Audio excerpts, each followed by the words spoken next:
또영주TV의 또영주입니다. 이 시간에는 2026 챔피언스 임팩트 인 서울에 대해서 이야기를 나눠볼까 합니다.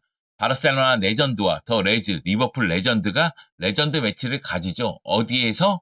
서울 월드컵 경기장에서 경기를 치릅니다. 6월 6일 18시에 서울 월드컵 경기장에서 레전드 매치가 펼쳐지는데 이 경기에 대한 관심이 굉장히 뜨겁습니다. 그럴 수밖에 없죠. 멤버가 어마무시합니다. 바르셀로나는 좀 이따 설명을 하겠지만은 엄청난 멤버들이 오고요. 리버풀도 제라드라든가 디르크 카익 같은 루이스 가르시아 같은 레전드들이 옵니다. 저도 기분이 좋습니다. 흥분하고 있습니다. 후후. 최근 바르셀로나 팬들에게는 행복한 여름이 지나가고 있죠. 아이콘 매치 때 푸올도 오고 히바우드도 오고, 그리고 지난 여름에는 바르셀로나가 와서 라민 야말도 볼 수 있었고, 이번 여름에는 바르셀로나 레전드가 옵니다. 이야, 너무 좋습니다. 정말 좋습니다. 제가 챔피언스 임팩트 이 이야기에 대해서 이스타TV 가서 축구 뒷담화를 통해서 이야기도 나눴고, 또 볼리TV 가서 서영욱 해설위원하고도 이야기를 나눴습니다. 그 정도 여러분들이 관심이 뜨거울 것 같은데, 티켓팅은 5월 19일 화요일 14시 오후 2시죠? 롤 앱을 통해서 시작을 하고요. 그리고 경기는 6월 6일 토요일 18시에 서울 월드컵 경기장에서 펼쳐지니까요. 많은 관심 부탁드리도록 하겠습니다. 자, 그러면 바르셀로나 레전드. 제가 얘기하는 건 그 얘기 아니겠어요?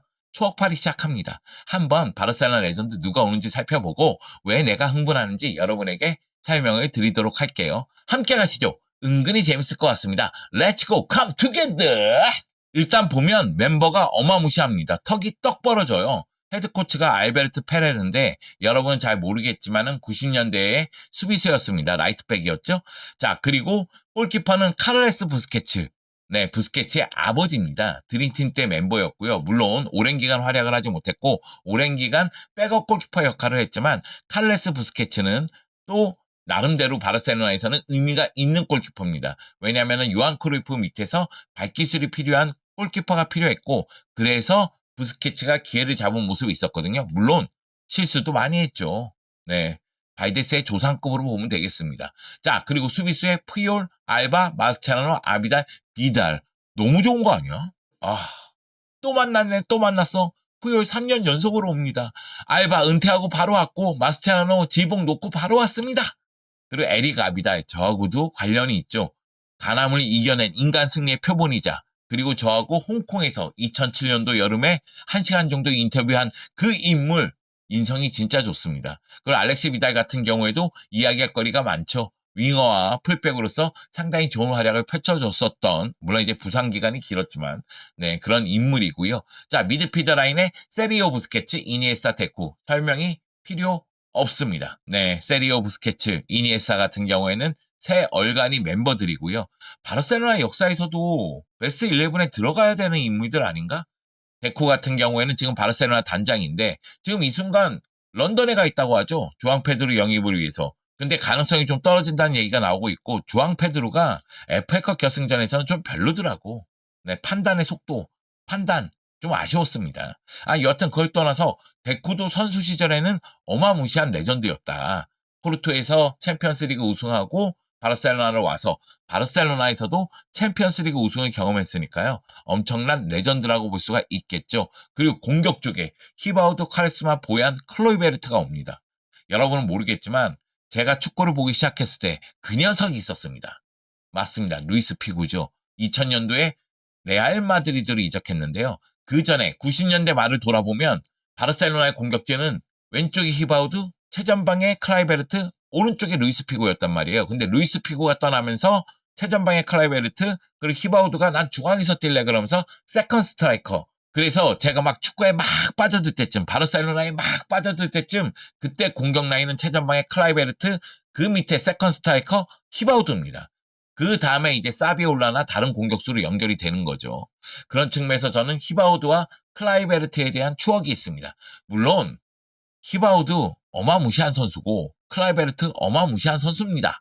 그런데 히바우드는 파날 감독하고의 이 마찰, 1차 대전, 2차 대전이 있었어요. 1차 대전 승리는 히바우드고, 그래서 파날이 떠나갔습니다. 근데 파날 2기 때는 히바우드가 패배했죠. 그래서 히바우드가 떠나가게 되는 겁니다. 하지만 히바우드는 발롱도르 수상자고, 그리고 0002 시즌 최종전 발렌시아전에서의 그 바이시클킥 아직도 기억납니다. 아, 진짜 어마어마한 경기였죠. 자, 그리고 클로이베르트 같은 경우에는 제가 욕을 많이 했죠. 물론 이제 94-95 시즌에 아약스가 챔피언스리그 우승할 때 그때 결승전에서 결승골을 넣었고, 그리고 파날 감독을 따라서 바르셀로나에 왔는데 바르셀로나에서의 활약이 나쁘지 않았습니다. 근데 너무 몰아넣었어. 그래서 제가 욕을 좀 했던 기억이 납니다. 그리고 카레스마 한 시즌 뛰었죠? 잠깐 찍고 갔습니다. 하지만 카레스마 아웃프론킥 미쳤고요. 보얀 라마시아의 보석입니다. 물론 A팀에서는 제대로 활약을 못했죠. 이 외에도 또 다른 레전드들이 오죠. 놀리토라든가 테오라든가 정말 대단한 선수들이 오니까요. 직접 챔피언스 임팩트 경기장에 가서 보시면 재미날 것 같습니다. 자, 그러면 제가 왜 이 경기에 흥분하고 있는가? 잠깐 설명을 했지만 제가 쓱쓱 넘어간 면이 있거든요. 그 중에서 제가 가장 관심을 갖고 있는 선수는 맞습니다. 안드레스 이니에스타죠. 안드레스 이니에스타. 벌써 42살이더라고요. 1984년생이니까. 야, 내가 진짜 이니에스타 처음 등장했을 때 그 꽃미남 시절에, 호리호리한 시절에 진짜 바람 불면 넘어갈 것 같던 그 시절부터 기억하고 있는데 이제 42살이요. 사실 사업도 잘하고 있어서 저한테 형님입니다. 돈 많고 능력 있으면 저한테 형님이죠. 이 형님이 오십니다. 물론 이 형님이 2020년도에 한국에 온 적이 있어요. 빗셀고베 시절에 수원 삼성하고 아시아 챔피언스리그 경기를 치르기 위해서 왔었죠. 그때도 팬 서비스가 어마무시하게 좋았습니다. 그렇기 때문에 한국 팬들이 매우 좋아하는 선수라고 볼 수가 있겠죠. 많은 분들이 기억하는 건 역시 이니에스타가 차비하고 부스케치하고 새 얼간이로 3미들로 바르셀로나에서 스페인 대표팀에서 활약했던 걸 기억할 겁니다. 바르셀로나에서 활약이 진짜 대단했죠. 2003년부터 2018년까지 A팀에서 약 16시즌, 15시즌 이 정도 활약을 했습니다. 근데 입단은 1996년도에 입단한 거예요. 그래서 라마시아에서 성장을 했고 A팀에 등장한 게 02-03 시즌에 등장을 했을 겁니다. 그래서 16시즌인가 15시즌 정도 활약을 했다고 보면 되겠고요. 그 기간 동안 우승 트로피를 몇 개? 30개입니다. 미쳤죠? 30개의 우승 트로피를 들어 올렸습니다. 트래블을 2차례나 기록을 했고요. 라리가에서 9번 우승, 챔피언스 리그에서 4번 우승했습니다. 바르셀로나의 역사의 중심에 있었다고 해도 과언은 아니고 역사상 최고의 미드필더 중에 한 명이라고 얘기할 수도 있는 선수입니다.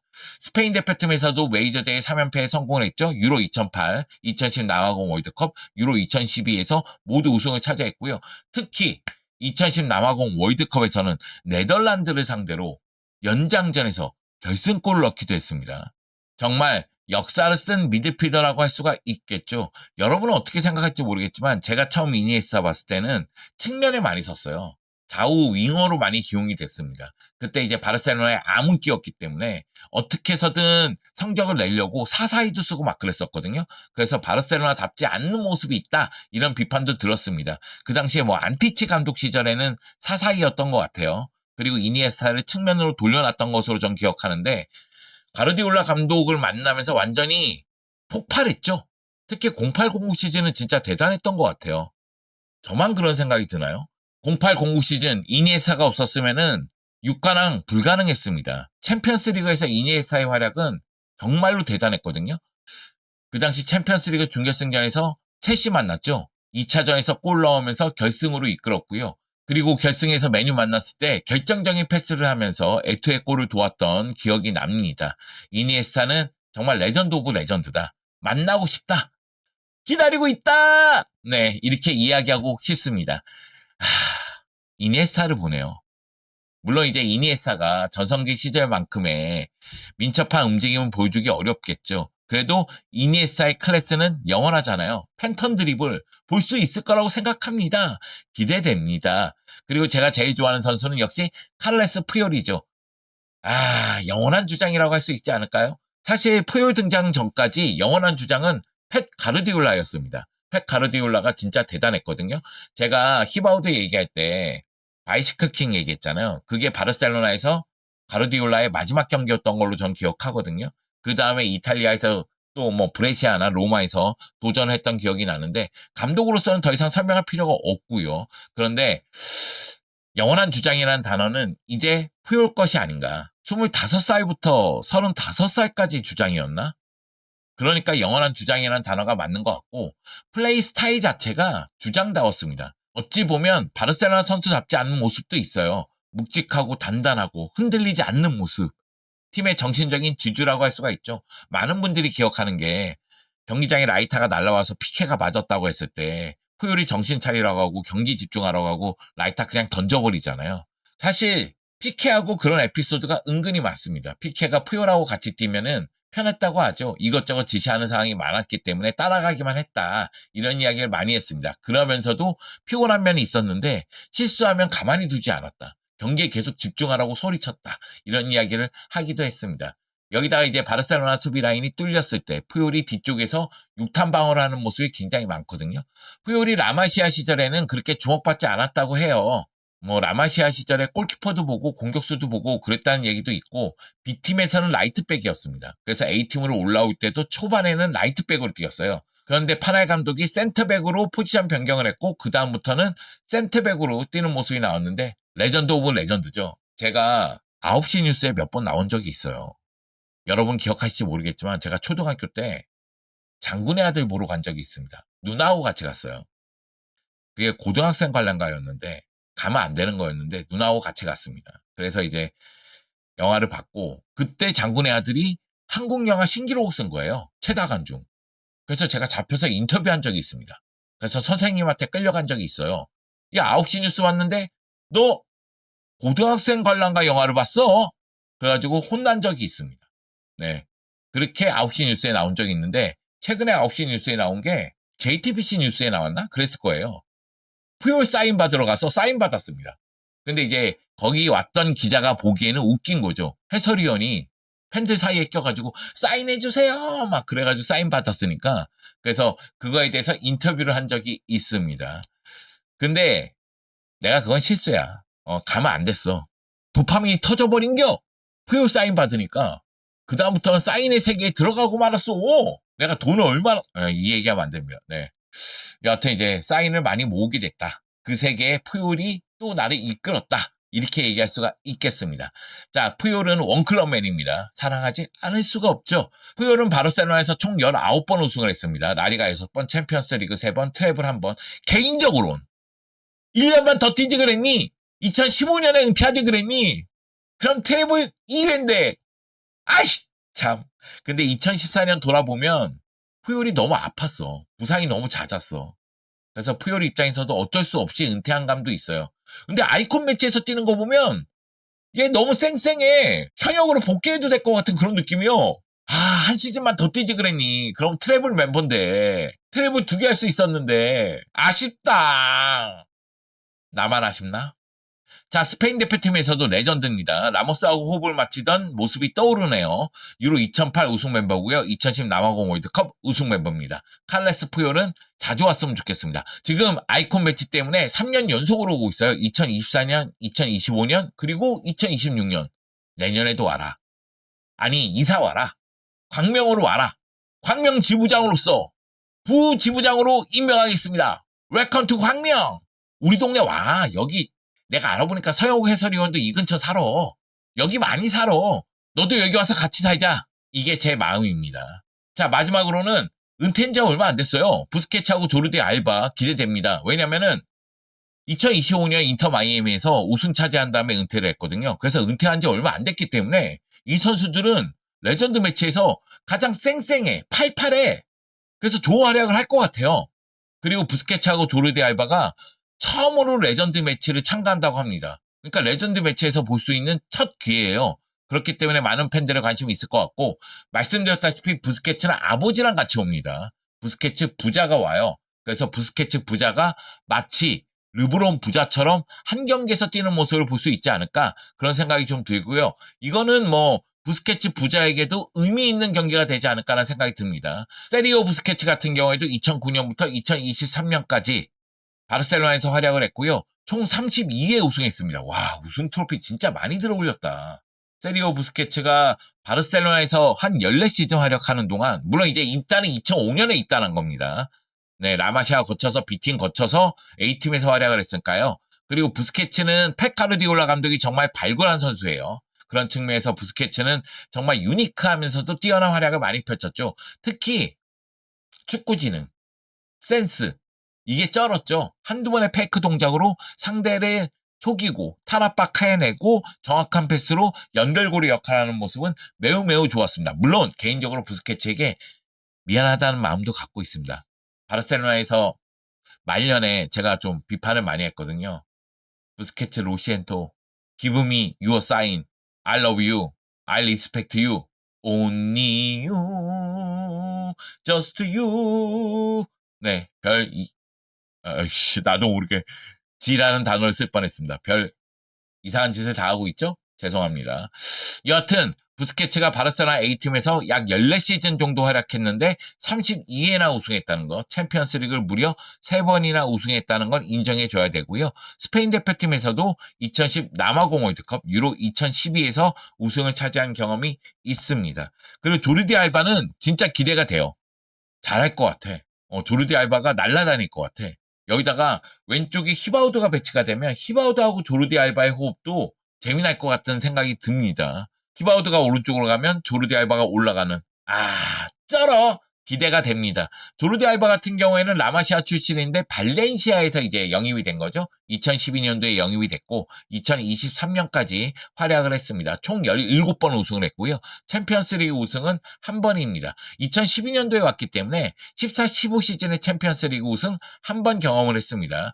대표팀에서도 2차례 우승을 경험했는데 유로 2012와 22, 23 시즌 네이션스 리그 우승을 차지하는데 주축 역할을 했습니다. 부스케츠하고 조르디 알바가 온다는 것만으로도 좀 흥분이 되고요. 제가 월요일 밤에 라이브를 할 생각인데 이 두 선수의 유니폼을 어렵사리 구했습니다. 그래서 사인을 받을 생각인데 월요일날 라이브는 유니폼 위주로 이야기를 좀 나눠볼까 해요. 월요일날 유니폼 위주로 라이브를 하더라도 그것도 재미날 것 같습니다. 그것도 물론 추억팔이가 되겠죠. 자, 여러분 기대되죠? 제가 4명 얘기했거든요. 4명도 쩔어요. 근데 개인적으로 저는 클라이베르트도 좋아하고 히바우드도 좋아합니다. 그리고 데쿠도 선수로서는 좋아요.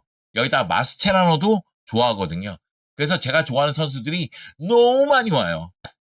리버풀에서도 제가 좋아하는 선수가 스티븐 제라드, 디리크 카이, 루이스 가르시아인데 옵니다. 페르난드 토레스가 안 온 게 너무 아쉬워. 그래도 리버풀 레전드도 정말 제가 좋아하는 선수들이 많이 오니까요. 저는 진짜 현장에서 보면 흥분할 것 같아요. 네, 눈물 흘릴 것 같습니다.